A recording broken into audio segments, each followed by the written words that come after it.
esta ocasión se llama Web Semántica y Redes Sociales. La tendremos a través de la maestra Lisbeth Herrera Delgado. Ella obtuvo el grado de maestría en bibliotecología y estudios de la información. Así es. Con mención honorífica, así como la licenciatura en bibliotecología y estudios de la información, ambos en la UNAM. Por su excelencia académica fue galardonada con la medalla Alfonso Caso en el 2012 y actualmente es becaria en CONACYT por segunda ocasión. Es autora y coautora de artículos científicos y de divulgación, ponencias, notas y reseñas. Cuenta con participaciones en eventos académicos, tanto nacionales como internacionales. Adicionalmente ha fungido como facilitador en talleres, relator, integrante y moderador en mesas redondas, además de ser miembro en grupos focales de investigación. Anteriormente se desempeñó en cargos de jefatura y coordinación y dirección de biblioteca en el ámbito de universidades tanto públicas como privadas y fue responsable del área de desarrollo de colecciones de Biblioteca Nacional y Antropología e Historia, desde donde coordinó y atendió la red de bibliotecas del INAH en este aspecto. Actualmente cursa estudios de doctorado en bibliotecología y estudios de la información por la UNAM bajo la línea de investigación de tecnologías de la información con el tema bibliotecas, modelación conceptual y web semántica. Demos un aplauso a la maestra Lisbeth Herrera Delgado.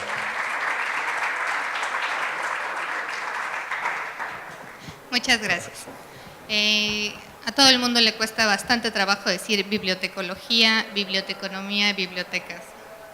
Y generalmente nos preguntan, ¿biblio qué? ¿Qué es eso? Bueno, muchísimas gracias. Hoy les voy a hablar de básicamente la web semántica, las redes sociales. Este es un tema bastante complejo en términos generales. Hablar de la web no es sencillo. Uno pudiera pensar, ¿qué es eso? Bien, primero tendríamos que hacer la diferencia entre qué es Internet y qué es la web. Esto es algo muy importante. Esta lámina les demuestra de manera sencilla a qué se refiere la web y a qué se refiere Internet. Internet inició como un proyecto en el que se podían conectar máquinas. Cuando este proyecto evoluciona, después llega a la web y en la web lo que se pretende aquí es conectar personas. En este caso, tenemos que el origen de la Internet se denominó a partir de ARPANET en las décadas de 1960 y 1980. En la década de 1990 entra propiamente el desarrollo de la web como la arquitectura tecnológica de la información y de la comunicación.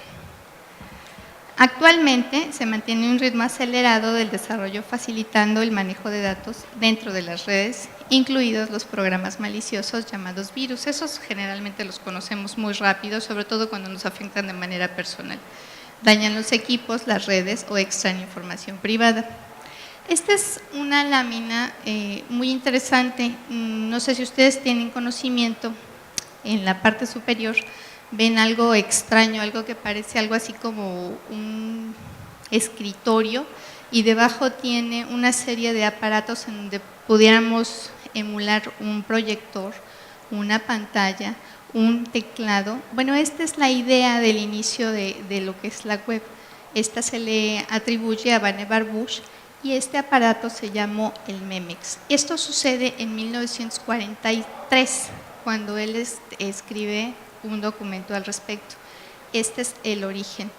Posteriormente, ya para 1989-1990, llega Tim Berners-Lee y él empieza a generar el desarrollo de lo que ahora conocemos como la web. Ahora resulta que la web no es ni la web completa ni la web semántica. Tenemos estadios de desarrollo. Ya se ha hablado mucho de los estadios de desarrollo en los días anteriores y se han escuchado diferentes palabras como la escalabilidad. Bueno, en este caso la web 1 es un sistema de documentos que se apoya en el entretejido de relaciones de datos, enlaces electrónicos y navegadores. Ello permite la visualización de sitios web en los que se alojan textos, imágenes, videos, registros sonoros, juegos y objetos multimedia.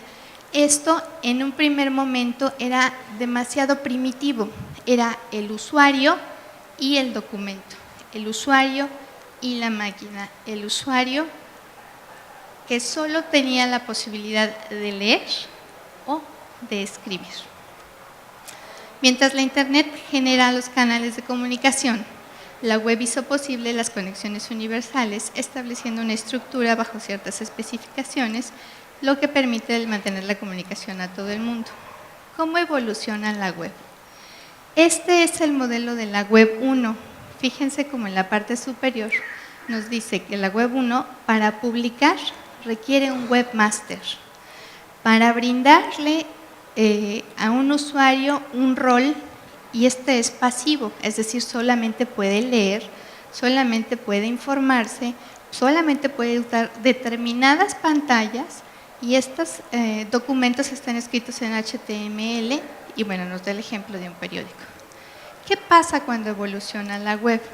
En la parte superior vemos cómo tenemos a un productor, a un documento y a un consumidor. Y cuando viene nuestra segunda fase de la web 2, ahora ya tenemos una mayor interconexión. Ya tenemos una conexión entre los productores, los consumidores y los diferentes documentos que se generan. Llegamos a la web 2.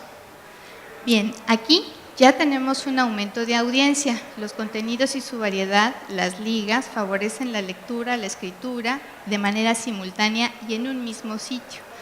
Esto también se puede hacer de manera continua y discontinua y en un formato tanto bidireccional como multidireccional.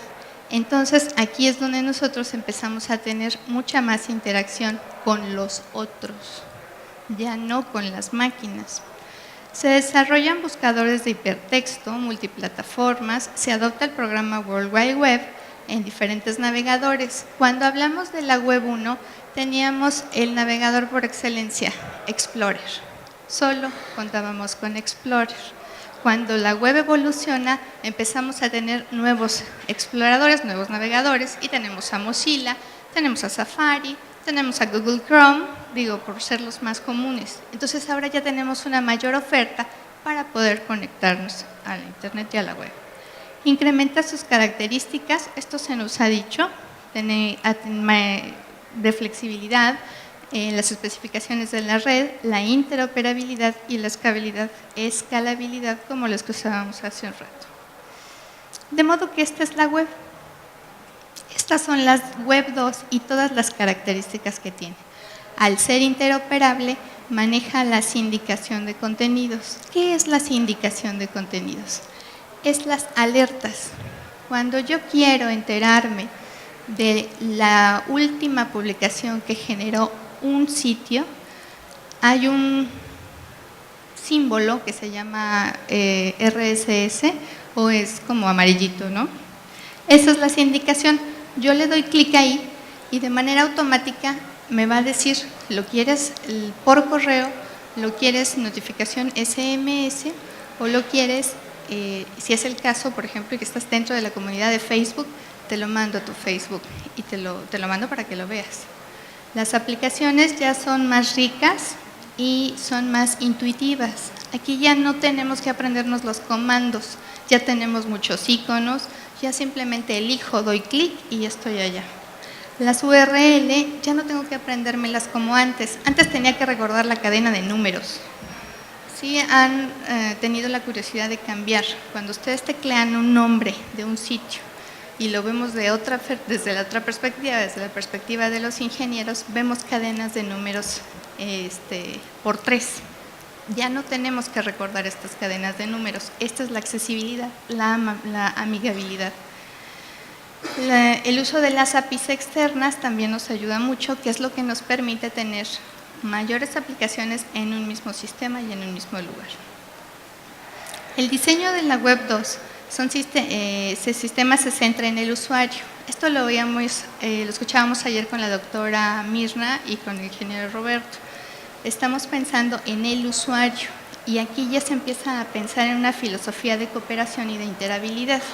Cuando ya tenemos más agentes, más personas que son propositivas, que son generadoras de contenidos, empezamos a tener un enriquecimiento no solo de contenidos, sino también de desarrollo de aplicaciones dentro de la web. La creación también responde a una tendencia ideológica de humanizar la web.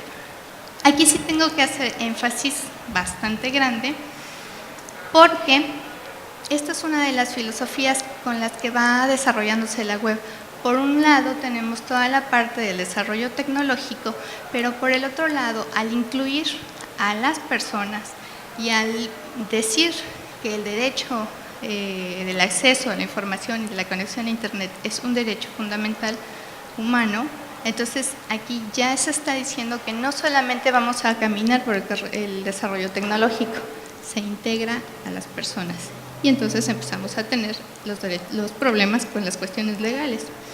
Apoya los procesos de trabajo que involucran a las personas o instituciones y esto es mediante el uso de las TIC, lo que facilita e incrementa la productividad del grupo.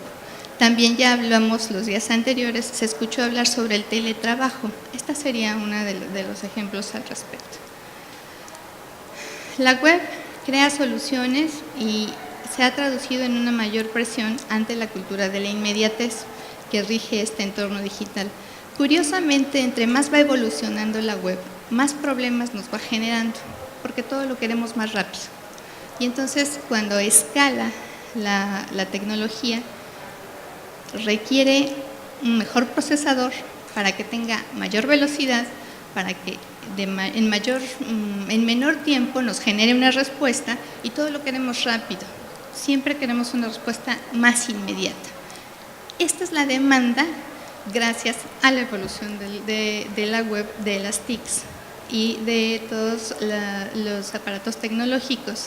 Y al mismo tiempo, esto se vuelve en contra del propio desarrollo tecnológico, porque empieza a ser cada vez más complicado.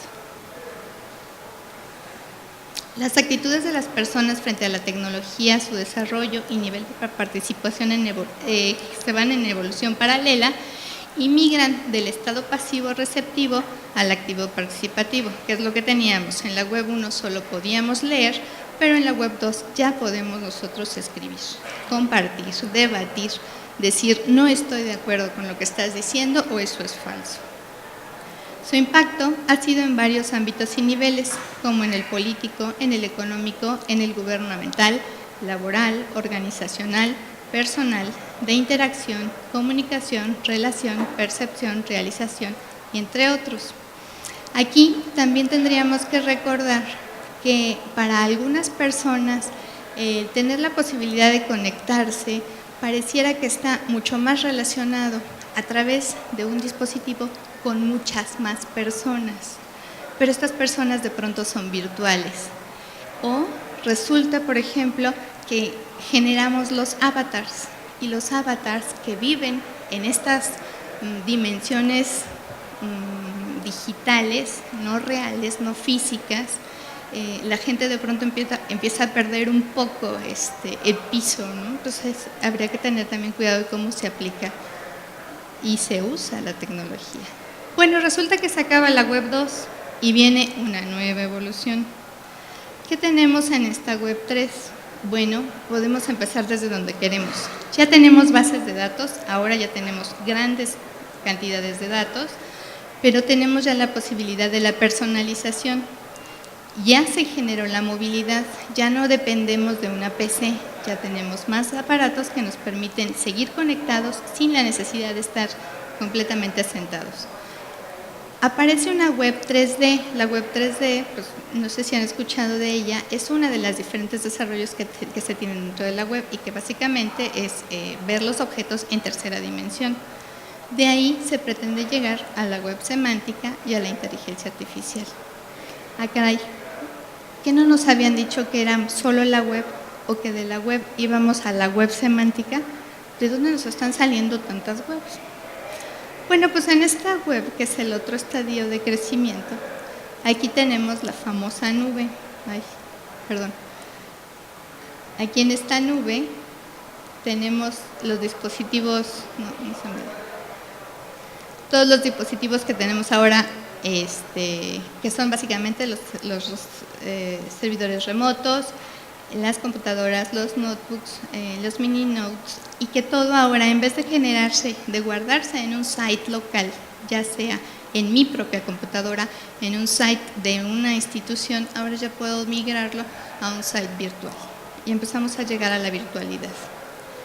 Bueno, la Web 3 trae consigo dos grandes promesas: el desarrollo semántico exponencial y su aplicabilidad en las TICs.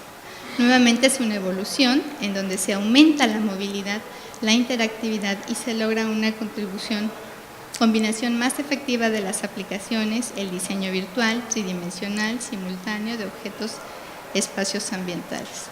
¿Cuáles son nuestros ejemplos? Aquí tenemos los paseos virtuales.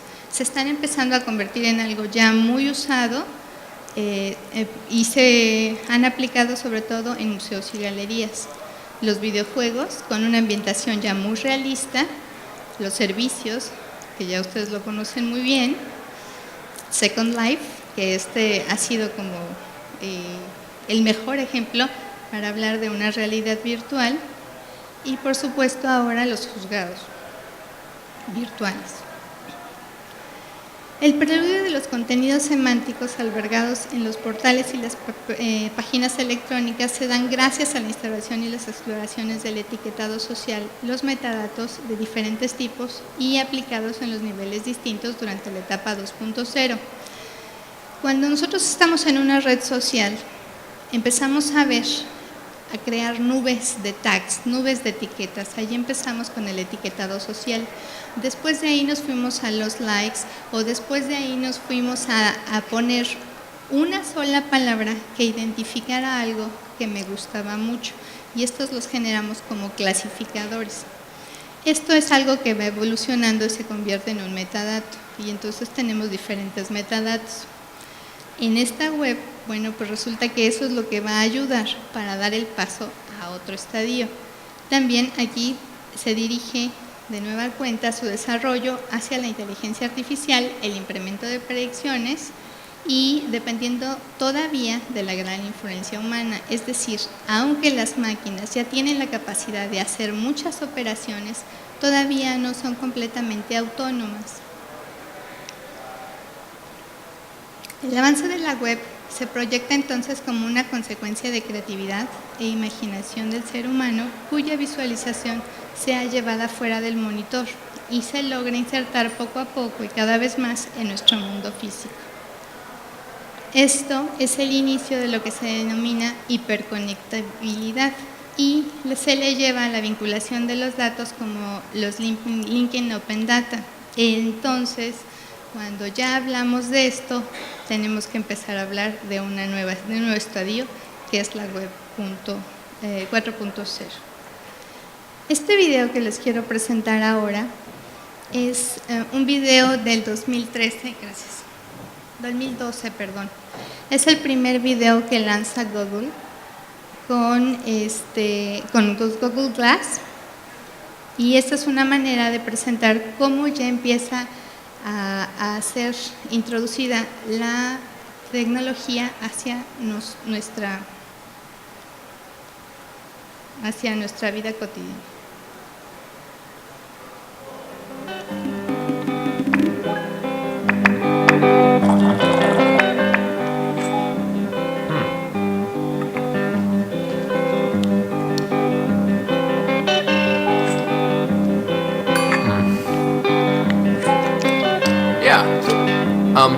Meet me in front of Strand Books at 2.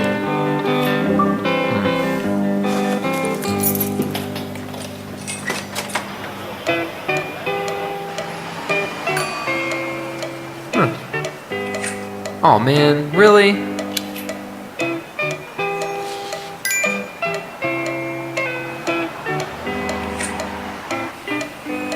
Hey there, guy. Hey there, little guy. Sweet. Remind me to buy tickets for Monsieur Gano tonight. Where's the music section?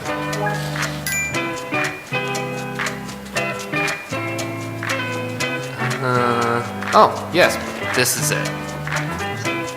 Is Paul here yet? Huh. Hey, dude, how's it going? Want to go check out that new place I was telling you about? Sure. This truck's really good. Hey, just a second. Cool. Good to see you again. Thanks, man. Got a new place in Offset City. See you, dude. Whoa, cool. Take a photo of this. Share it to my circles. Oh, I'm running late. Music, stop.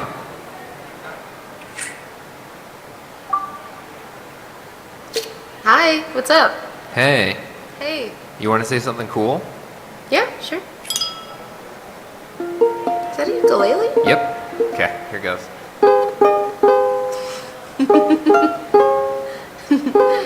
That's beautiful.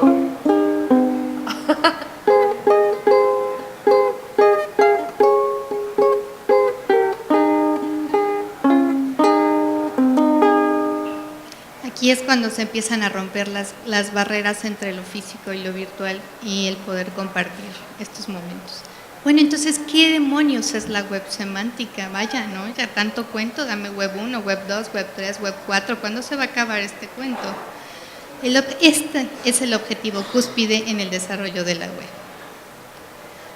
Y es lograr la disposición de datos en la web definidos y enlazados de tal forma que puedan ser entrelazados por las máquinas, no solamente con el objetivo de ser visualizados, sino con la posibilidad de automatizar tareas, integrar datos y reutilizarlos con cualquier aplicación actual o emergente. Es decir, que ya no se requiera la interacción humana. Busca resolver el problema clave. Este es el meollo del problema y está centrado en las formas de compartir los conocimientos a través del mundo. Y aquí se genera algo que se llama agente. Este agente es el que va a generar todo el trabajo detrás. Nosotros estamos muy habituados a manejar a los buscadores. Nosotros vamos a Google, por ejemplo, o anteriormente, antes de que Google, Altavista era muy bueno. Y entonces escribimos dos palabras. Lo que hacen nuestros buscadores es solamente checar coincidencias, donde yo encuentro esas palabras sin poder distinguir el entorno o el contexto en el que están inmersas. Yo entrego esta lista de resultados y esto es lo que te doy. Por eso tienes 1.550.000 resultados a través de los buscadores de Google hoy. Esto es lo que se pretende evitar ya con la web semántica y entonces ya no hablaríamos de palabras, hablamos de conceptos, hablamos de términos que sí tienen que estar relacionando el contexto en el que se están buscando. Y esta sería la tarea de los agentes. Un ejemplo clásico es cuando a una máquina se le dice banco. La máquina conectada del otro lado del mundo debe traducirlo como institución financiera y no como cualquier otra definición que refiera al sinónimo del término. Esto es lo complicado, esto es lo difícil.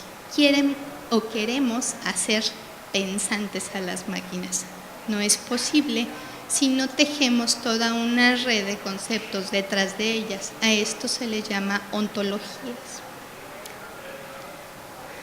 Lo anterior esclarece la necesidad de integrar la semántica en la tecnología para que sea usable. Entonces, en este momento, la gente de lingüística se empieza a reunir con la gente de ingeniería de sistemas y aparece la ingeniería lingüística. Y con la ingeniería lingüística están apoyando este proyecto y el desarrollo.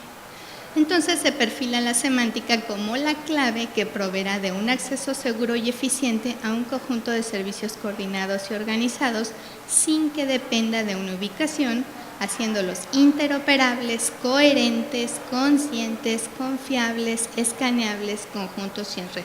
Se dice fácil, pero es una tarea enorme para los ingenieros de sistemas. Hablábamos de la escalabilidad. Y esto es lo que vemos aquí. Cuando hablamos de la web 1, que tienen de su lado izquierdo, ven los primeros servicios, los más rudimentarios, y los característicos de este estadio. Estos mismos servicios escalan a la web 2. Por ejemplo, en la web 1 yo tenía la enciclopedia británica, para la web 2 nace la famosa y odiada Wikipedia, y en la web 3 esta serie de servicios que tenía en las dos estadios anteriores no las pierdo, sino que los incremento. Esta es la escalabilidad, la interoperabilidad y la flexibilidad. Aquí es lo que les comentaba. Aparecen los taxonómicos en la web 1, después llegamos a la taxonomía y el etiquetado social, y en la web 3 ya vamos a manejar ontologías. Y se maneja, por ejemplo, que pasamos del Hotmail al Facebook, y del Facebook hay quienes prefieren más el peer-to-peer, donde se hace una compartición más horizontal, donde hay una comunicación más genérica, donde ya se puede decir que sí hay unas comunidades más cohesionadas. En fin, ¿no? Son una serie de elementos interesantes, que de aquí solamente resaltaremos estos. Este nuevo video es interesante porque ya vimos todo lo que ha ido ganando la web en su desarrollo. Y entonces llegamos a tener cosas como hablar del Internet de las cosas. Es un video bonito e interesante. Se los presento. Un enchufe que dirige electrodomésticos a través de Wi-Fi. Un aparato de medición que comunica el nivel de agua en los maceteros vía Bluetooth. Y un cepillo de dientes que protocola su uso. Este tipo de inventos son cada vez más populares. Amir Tamnai y Shuon Kwok son probadores de inventos. En su página de internet Gadget Magazine valoran las últimas novedades técnicas. Hasta hoy sigue siendo muy divertido. Desempaquetar y ver qué sale y qué sabe hacer. Es increíble ver todo lo que se le ocurre a la gente. El objeto a examinar, el smartwatch Samsung Galaxy Gear. Estos relojes de pulsera inteligentes han adquirido mucha popularidad. Actualmente la tecnología no está del todo perfeccionada. Le doy 1 o 2 años a la industria para que tengamos smartwatches sensacionales y dejemos el teléfono en el bolsillo. Hace ya 6 años que los periodistas técnicos alemanes tienen su blog.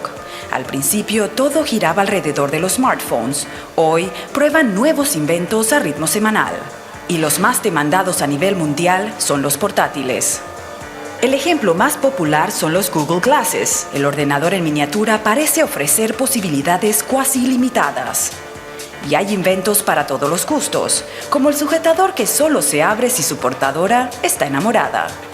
Un medidor del pulso cardíaco envía su información al smartphone. También de gran actualidad, el tenedor que calcula las calorías que se consumen. El objetivo de estos inventos es simplificar los problemas cotidianos. Los gadgets ayudan en la vida cotidiana. La cuestión es decidir lo que uno necesita en realidad. El número 1 entre los gadgets, el smartphone, ya indispensable en la vida de muchos usuarios. Permite el acceso móvil a Internet y es indispensable como sistema operativo en la mayoría de los nuevos gadgets. Norbert Bolz es analista de medios e investiga la red, sus conexiones y su influencia en las personas. Antes nuestra relación con la tecnología era instrumental. Las tecnologías eran básicamente herramientas que al final del día volvían a su caja. Hoy estamos conectados a la tecnología, penetra en nuestro cuerpo, en nuestra mente. Estamos ante una simbiosis entre el hombre y la máquina. De vuelta con los probadores. El medidor del nivel del agua en las plantas les agrada, aunque llegue algo tarde para la ocupante de esta maceta. Pese a su pasión por los gadgets, no pierden su espíritu crítico. Seguro que hay gadgets que pueden crear dependencia, es decir, despertar necesidades que antes no existían, por ejemplo, el medidor de calorías. Y aquí, como en todo el espectro de novedades en materia de consumo, lo que debe regir es el sentido común. Ningún gadget puede sustituir el pensamiento. Pero sí pueden hacer más llevadera la vida cotidiana, como esta pulsera que avisa de una excesiva exposición al sol. o este aparato de medición que documenta el consumo diario de agua. Pero ¿es necesario llevar una cinta en la frente que selecciona la música conforme a la corriente cerebral? Enlaces opina, a cada maestrillo su librillo. Como podemos ver, es enorme la creatividad de los seres humanos, son muchas, variadas las implementaciones tecnológicas que se hacen y como siempre nosotros decidimos qué necesitamos, qué nos funciona y qué es lo más loable. Bueno, pues después del Internet de las cosas y de todas los estadios de la web, llegamos a las redes sociales. Las redes sociales, que son por antonomasia el boom del estadio 2.0, también es el fantástico medio ahorita por el cual tenemos oportunidad de estarnos enterando de videos como este. Se me pasó a decirles que este es un video del 2014, es un video reciente de abril, y que las redes sociales cobran mucha importancia, primero porque son una forma de relacionarse entre las personas a través de los dispositivos electrónicos y sus aplicaciones. Proporcionan conectividad entre los diversos usuarios de la web como característica distintiva. Y el cuestionamiento es, ¿en verdad ayudan a la comunicación de manera virtual o no será acaso que reducen las relaciones presenciales y de contacto directo? Les comentaba hace un momento qué pasa generalmente con algunas personas. Salen de trabajar, llegan a su casa, encienden la computadora, se meten a una sala de chat o se conectan a su red favorita y se pueden pasar ahí 2, 3, 4, 5 de la mañana y de pronto ya se dieron cuenta que debían de haber sido a dormir. Entonces, ¿estamos más conectados? ¿Estamos más unidos? ¿Estamos más cerca? ¿O nos estamos volviendo cada vez entes más aislados? Esta infografía se las voy a presentar en partes porque es muy grande y no sería posible leer. Aquí, como ven, es del 2014 y vemos que el gran monstruo es Facebook. Vean a Facebook con su cantidad de millones de seguidores y también que es el que más apps tiene, son los círculos pequeños, ¿no? Hablamos de los tags, hablamos de Babu, High Five, no alcanzo a leer las otras. Y le sigue muy de cerca Instagram, que Instagram, bueno, claro, ahora tuvo el boom a razón del mundial, ¿verdad? Que como lo vemos, que decían, empezaron a generar promociones y a través de tu iPhone, si tú querías descargar imágenes, usabas Instagram y te salía mucho más económico poder estar haciendo las publicaciones en tu portal. Después le sigue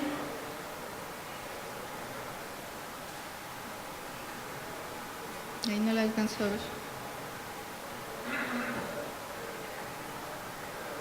Ojalá no la veo.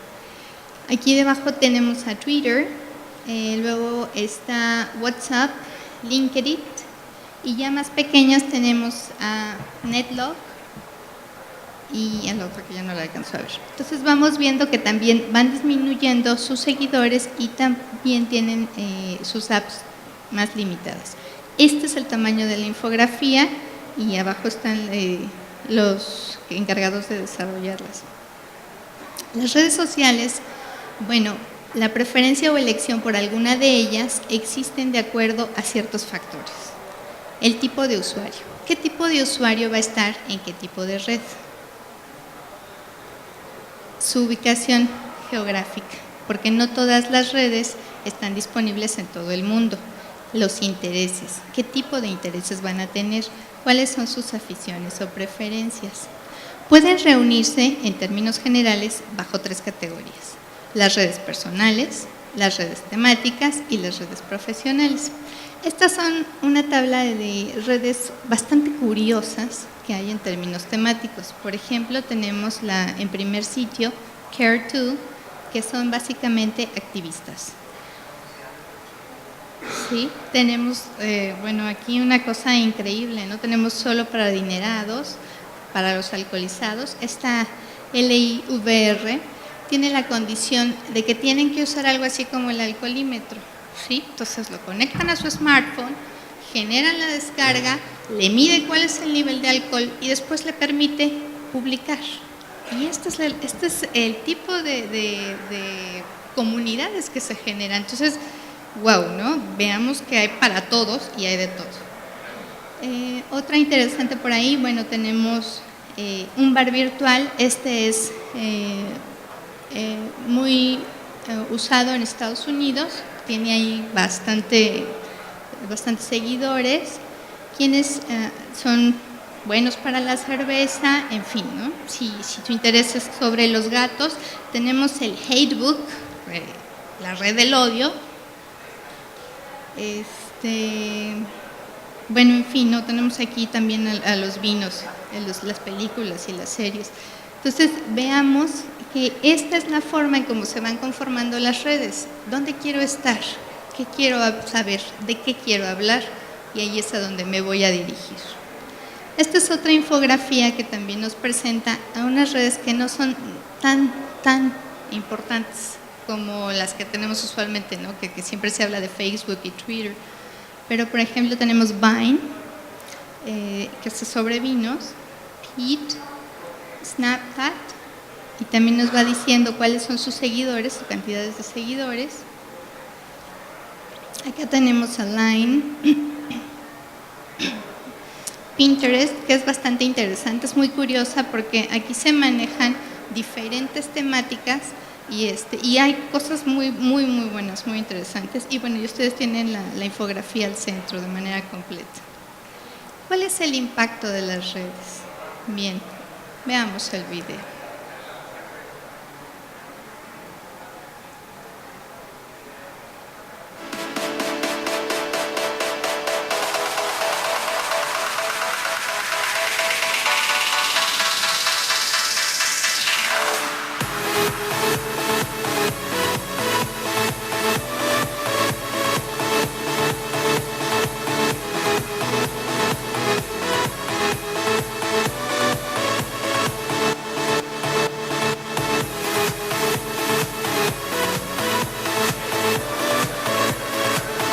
No hay secretos.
¿Qué tal nuestra afición por Facebook, no?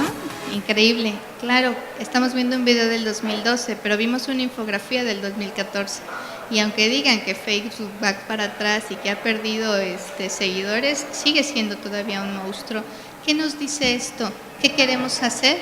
¿Dónde vamos a encontrar a las personas a las que queremos decirles algo? ¿Dónde vamos a promocionar o a publicitar los servicios o la información pertinente para hacerla accesible al resto de las personas? ¿Y a cuál es el público al que nos vamos a dirigir? Algunas reflexiones generales.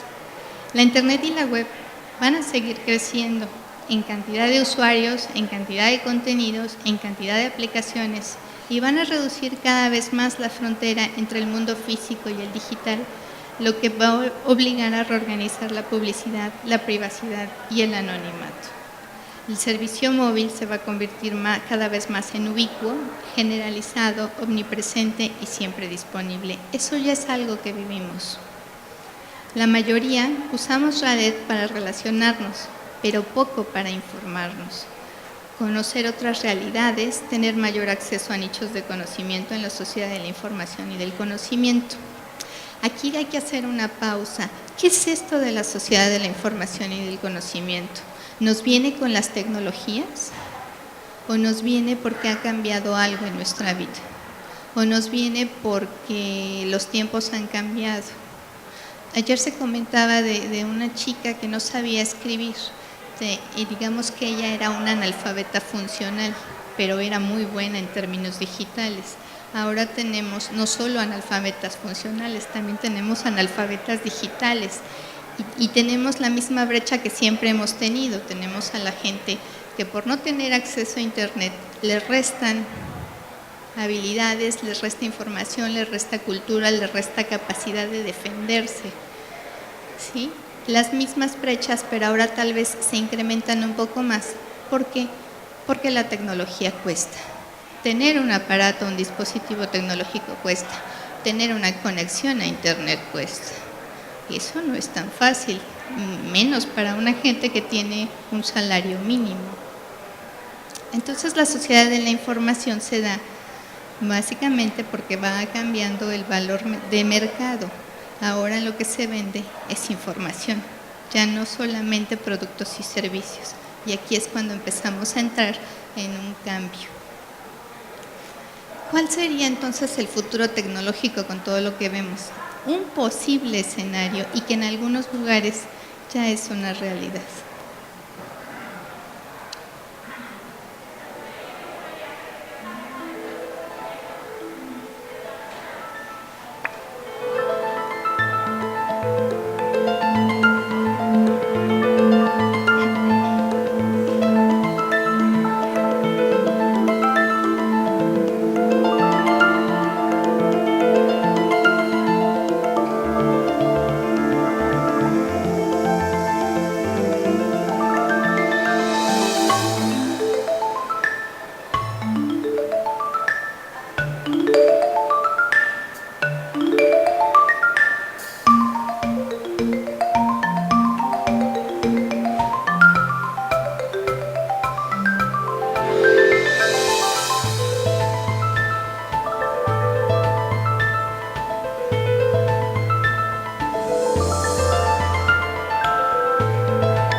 Esta última aplicación se usa en museos generalmente y este video es del 2003. Qué padre, ¿no? Ya no vamos a hablar de edificios inteligentes, ya podemos pensar en nuestros hogares inteligentes. Si pensamos en este escenario, más el Internet de las cosas, en donde a través de mi propio dispositivo, esté donde esté, yo le doy un comando de voz y le digo, cierra las persianas, apaga la luz, en fin, ¿no? Prende la lavadora, qué sé yo, qué maravilla. Más reflexiones. La semántica va a proveer un acceso seguro y eficiente a un conjunto de servicios coordinados y organizados que no dependerán de la ubicación, que serán interoperables, coherentes, consistentes, confiables, escaneables, y estos servicios estarán todos juntos en la red, a través de la web. Tanto la web y particularmente las redes sociales van a fungir y fungen como termómetros sociales. Sabemos muy bien que ahora las redes sociales y, por ejemplo, ayer mencionaban el Google Analytics, que es una de las funciones que se toman, se trae en la aplicación, y si yo quiero hacer un análisis hasta cierto punto casero de mi información, de quién entra, cuándo entra, qué hace, de dónde está, de dónde viene, en fin, todas sus credenciales, esto se está aplicando directamente a las redes sociales. Por eso los negocios van a las redes sociales, por eso se presentan allí, porque eso también, ahí están haciendo los estudios de mercado, los estudios de consumidores, los estudios de consumo, allí mismo generan encuestas para ver hacia dónde ellos van a dirigirse. También tendríamos que pensar nosotros en lo mismo. Las redes sociales, bien aprovechadas, crean comunidades cohesionadas y empoderadas. Ayer se hablaba un poquito de sociedades democráticas. Yo la conocía, o yo la conozco como la sociedad empoderada. El empoderado es aquel que justo tiene la posibilidad de tener acceso a la información, de tener un canal y un medio a través del cual puede contactarse con otro, y eso le da la paridad, el poder para defenderse, para defender sus derechos. Aquí sus miembros van a compartir información, se hacen escuchar, generan una presencia, se hacen visibles, experimentan una rápida respuesta y establecen redes de apoyo. Es claro que estas nuevas actividades y escenarios producen un cambio social significativo en el quehacer y en el acontecer cotidiano, por lo que se adoptan ciertas influencias culturales o estilos de vida. Con la posibilidad de conectarme y de conectar a otras personas alrededor del mundo. Lástima, ahora recordé ese video. Hay un video muy interesante que habla sobre las maras, pero las maras en Taiwán, resulta que les gustó cómo se visten los maras. Entonces ellos adoptan la vestimenta de los maras y generan sus gangs, sus bandas. Entonces ellos se están aculturando, y aunque no hacen cuestiones delictivas, no se reúnen para generar atrocidades, solamente se reúnen para escuchar música, para fumarse su cigarro, para tomarse su cerveza y para vestir como un mara. Entonces, ¿cómo se entienden las cosas? ¿Cómo la transculturación se va presentando y se va presentando a través de las redes sociales? Es otro buen ejemplo de cómo nos afecta o cómo nos influencian las redes y las conexiones. Este último video que les voy a presentar es un poquito fuerte. Es la campaña que lanza nuevamente Google Glass, y esta es del 2014. Ojalá no se impacten demasiado. Oh, good morning. Let's get started. This one or this one? Okay, Glass, what's the forecast today? Not bad. Ugh, as always.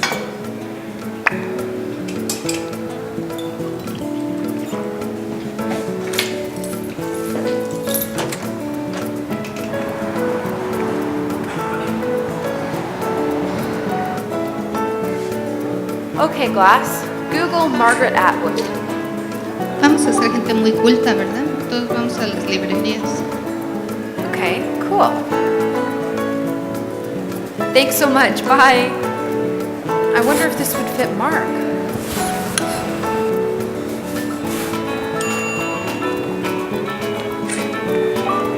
Sure, I can be there in 20 minutes.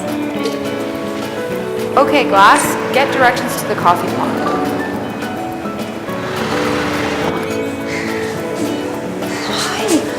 How are you doing? I'm great, how are you? I've got some news. I got the job. Amazing! Congratulations! Oh, you're so cute! out.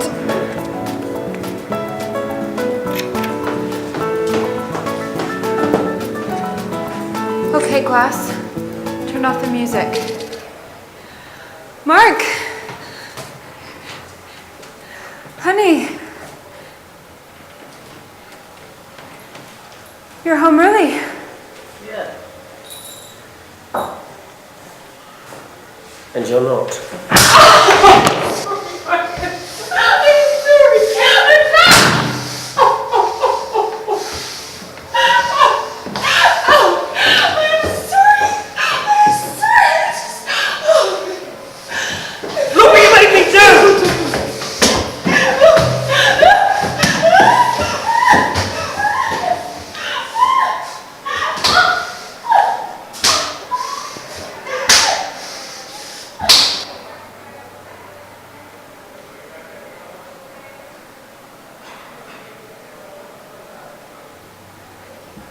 ¿Qué pasó? ¿Evolucionamos como sociedad o no? Mucha tecnología, pero esta sigue siendo nuestra realidad social, y no nada más en México.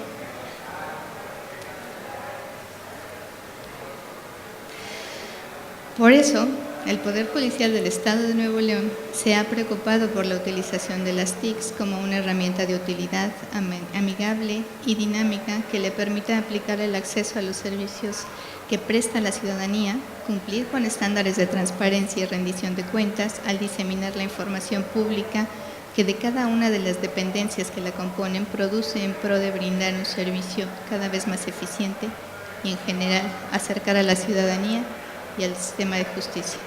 Para todos es muy importante seguir evolucionando. Muchas gracias.